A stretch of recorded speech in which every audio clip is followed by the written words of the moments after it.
Second stage of labor is said to be delayed in multipara if it lasts more than. Second stage of labor is said to be delayed in multipara if it lasts more than. What is the normal duration?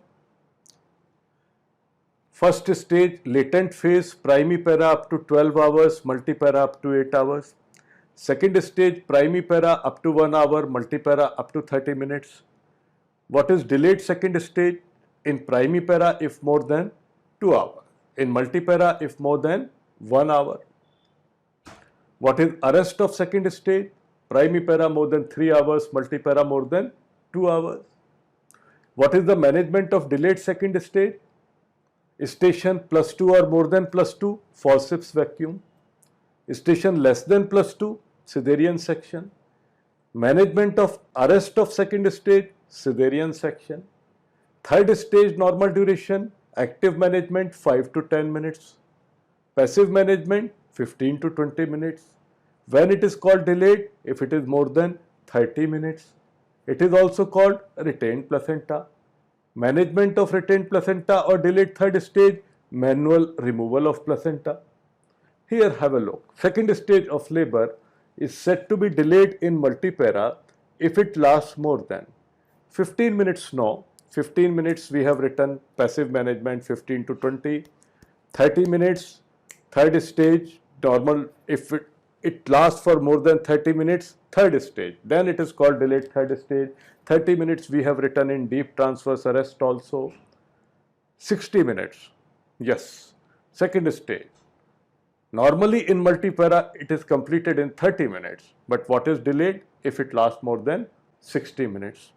90, no. Where else we have written the word 60? Where else we have written 60?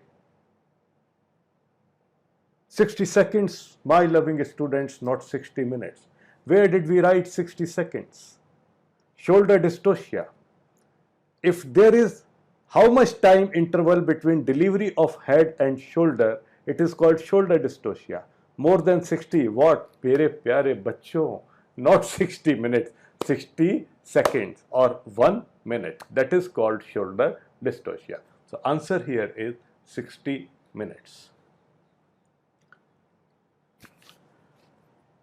Most common neonatal complication of multifetal pregnancy is most common neonatal complication of multifetal pregnancy.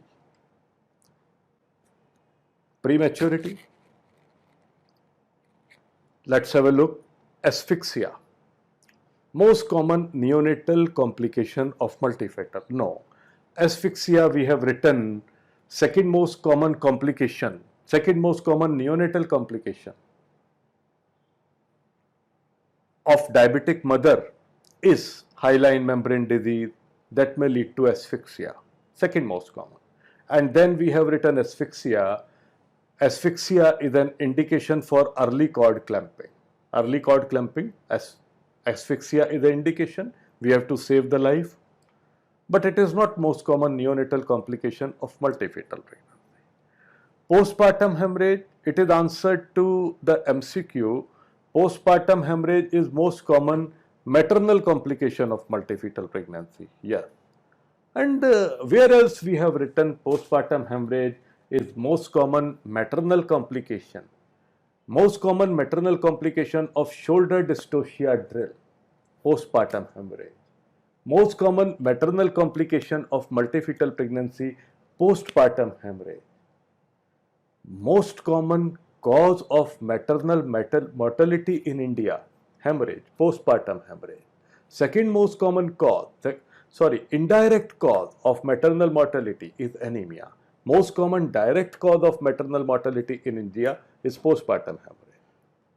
Prematurity, yes, prematurity is the answer. Abortion, most common neonatal complication of multifetal pregnancy, no, it's not abortion.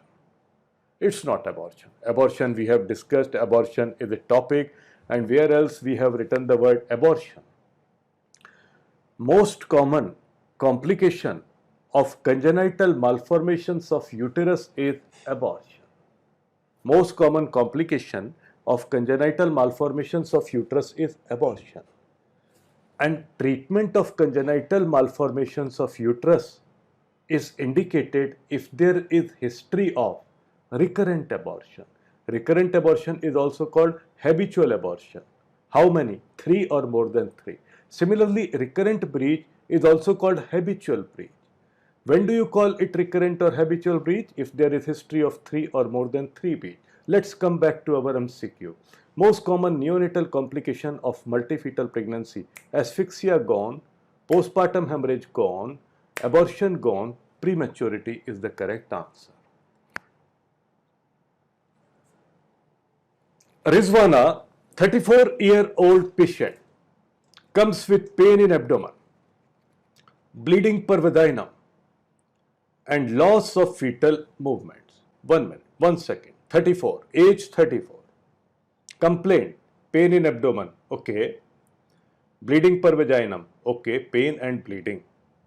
Loss of fetal movement, okay. 30 weeks, gestational age 30. Come on, quick. On examination, abdomen is hard. So she is coming. We have asked her age 34. What is your problem? She is having pain, okay fine. Bleeding, okay fine. Doctor साहब movements feel नहीं हो रहे, बच्चा नहीं घूम रहा, समझ में नहीं आ रहा. She is not experiencing fetal movement, okay. Abdomen is hard and tender. You have palpated, it's hard and tender, fetal heart sounds are not audible. Oh my God. What is most likely? If fetal heart sounds are not audible, there can be two possibilities. Either fetus is dead or let us see, polyhydramnios. In polyhydramnios, there won't be like this, that she is not experiencing fetal movement, bleeding, no, pain. In polyhydramnios, if it is severe, it rarely causes pain.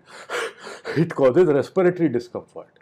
And that severe respiratory discomfort is an indication of amniocentesis in poly. And which drug is given to treat poly? Speak out. Indomethacin. Another neat PGMCQ. Indomethacin is not given beyond 32 weeks. 32 weeks. Amniotic fluid is maximum at 32 weeks. Severe oligohydramnios. Bleeding, pain, no. In severe oligohydramnios, why bleeding pain? No. Abruptio placentae. Yes. Abruptio placentae. Oh my God. Thromboplastin, uterotonic. Abdomen and uterus become hard and tender, sometimes so much hard that fetal heart sound are not audible. Yes, this is. Let us see fourth also. Placenta previa. In placenta previa, abdomen is soft and non-tender. Because in abruptio placentae, everything, pain in abdomen, hard and tender uterus, they are all due to thromboplastin, which is a uterotonic. So answer is abruptio placentae. Yes.